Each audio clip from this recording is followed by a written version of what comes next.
குரு பகவான் பார்த்தீங்கன்னா, 7ஆம் பார்வையா உங்களோட பஞ்சமஸ்தானமான தனுர் ராசிய பார்க்குறாரு. 5ஆம் வீட்ட பார்க்குறாரு. பிள்ளைகள் மூலமா நல்ல புகழும், அவங்க மூலமா பெருமையும் கிடைக்கும்.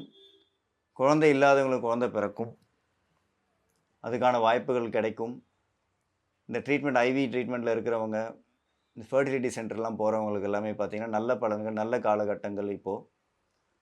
இருந்தாலும் சனி பகவான் வந்து 7ஆம் இடத்துலருந்து ராசிய பார்க்கறதுனால, சில முடைகள் ஏற்பட தான் செய்யும். யாரையும் நம்பாதீங்க. யாரையும் நம்பி பணம் குடுக்காதீங்க. நண்பர் ரொம்ப நீண்ட கால நண்பர், ரொம்ப தெரிஞ்சவரு, உயிர் நண்பர் எல்லாமே என்ன பண்ணுவாங்கன்னா, நீங்க பணத்த வாங்கிப்பாங்க. உங்களுக்கு தேவையானப்ப கிடைக்காது. உண்மையிலேயே தேவையானப்ப கிடைச்சா தான் அதுக்கு பணம் அந்த பணத்துக்கான மதிப்பு இருக்கும். எல்லாம் தேவை தீர்ந்த அப்புறம் நீங்களே எல்லாத்தையும் பார்த்ததுக்கப்புறம் கிடைச்ச பணம் வேஸ்ட்டு இல்லையா? அதனால நீங்க யாரையும் நம்பி கையெழுத்து போடுறதோ, உத்தரவாதம் குடுக்குறதோ, புது தொழில் தொடங்குறதோ எதுவும் இப்போதைக்கு பண்ண வேண்டாம்.